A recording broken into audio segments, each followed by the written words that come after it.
तिरुपति बालाजी का विश्व प्रसिद्ध मंदिर आंध्र प्रदेश के चित्तूर जिले में तिरुपति के पास तिरुमाला पहाड़ी पर स्थित है, जहां पर भगवान श्री हरि विष्णु की वेंकटेश्वर के रूप में पूजा होती है। भगवान श्री वेंकटेश्वर अपनी पत्नी उमावती अर्थात माता लक्ष्मी के साथ तिरुमाला में निवास करते हैं। आओ जानते हैं बालाजी की कहानी और भक्त क्यों देते हैं यहाँ पर अपने बालों का दान। तिरुपति बालाजी मंदिर से जुड़ी हमें दो कथाएं मिलती है।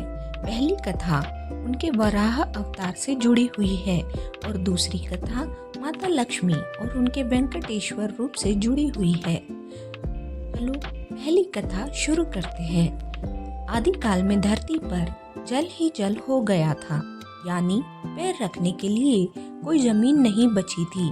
कहते हैं कि ऐसा इसलिए हुआ था क्योंकि पवन देव ने भारी अग्नि को रोकने के लिए उग्र रूप से उड़ान भरी, जिससे बादल फट गए और बहुत बारिश हुई और धरती जलमग्न हो गई।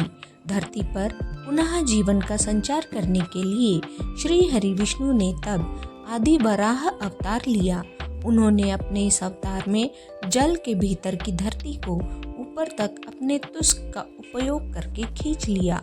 इसके बाद पुनः ब्रह्मा के योग बल से लोग रहने लगे और आदि वराह ने तब बाद में ब्रह्मा के अनुरोध पर एक रचना का रूप धारण किया और अपने बेहतर आधे 4 हाथों वाली भूदेवी के साथ उदचला विमान पर निवास किया और लोगों को ध्यान योग और कर्म योग जैसे ज्ञान और वरदान देने का फैसला किया।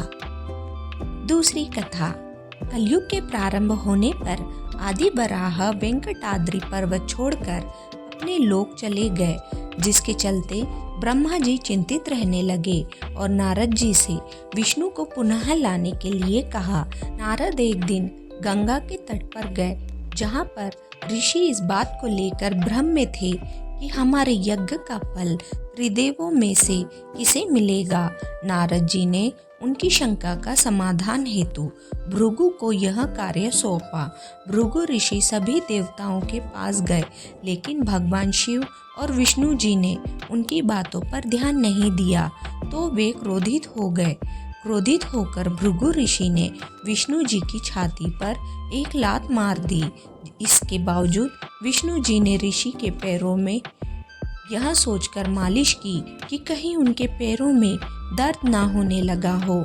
यह देखकर ऋषि भृगु को अपनी ऋषियों को उत्तर दिया कि उनके यज्ञ का फल हमेशा भगवान विष्णु को समर्पित होगा, परंतु श्री हरि विष्णु की छाती पर लात मारने के कारण माता लक्ष्मी क्रोधित हो गई। उन्होंने अपने पति का अपमान सहन नहीं हुआ और वे चाहती थी कि भगवान विष्णु ऋषि भृगु को दंडित करे, परंतु ऐसा नहीं हुआ। परिणाम स्वरूप उन्होंने वैकुंठ छोड़ दिया और तपस्या करने के लिए धरती पर आ गई और करवीरापुरा मतलब कोल्हापुर में ध्यान करना शुरू कर दिया। इधर विष्णु जी के इस बात से दुखी थे कि माता लक्ष्मी उन्हें छोड़कर चली गई। कुछ समय बाद वे भी धरती पर आकर माता लक्ष्मी को ढूंढने लगे। जंगल और पहाड़ियों पर भटकने के बाद भी वह माता को खोज नहीं पाए।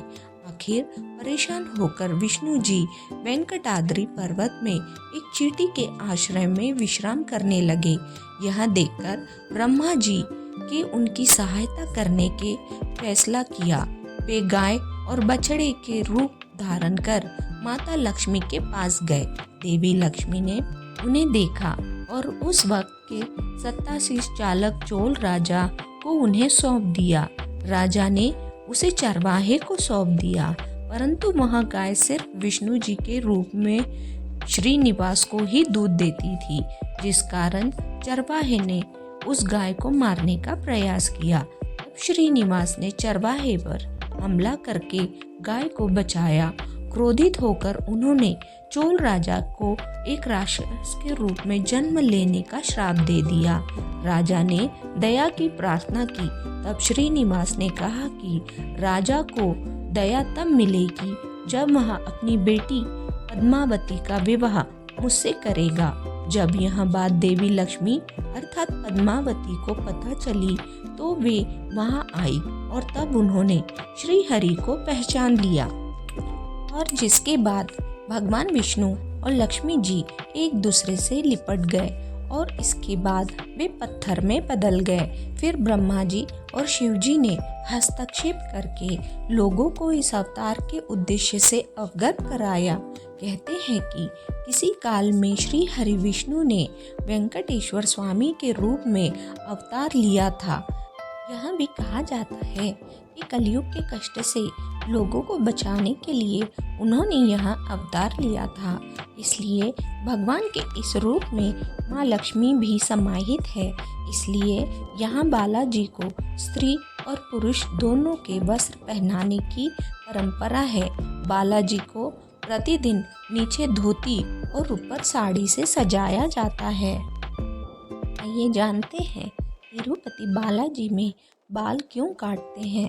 बाल दान देने के पीछे का कारण यह माना जाता है कि भगवान वेंकटेश्वर कुबेर से लिए गए ऋण को चुकाते हैं।